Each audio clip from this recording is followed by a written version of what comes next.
Wurtzbach rumesbak kay Heart Evangelista. Mas tumitindi pa ang parinigan.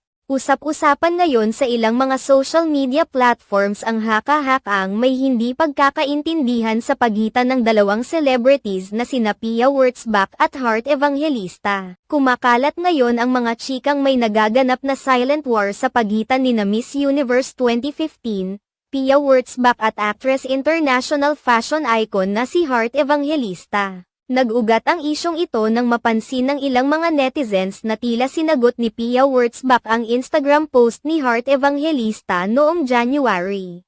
Usap-usapan ang naging matapang na pahayag ni Pia Wurtzbach para sa isang beauty brand na kanyang iniindorso.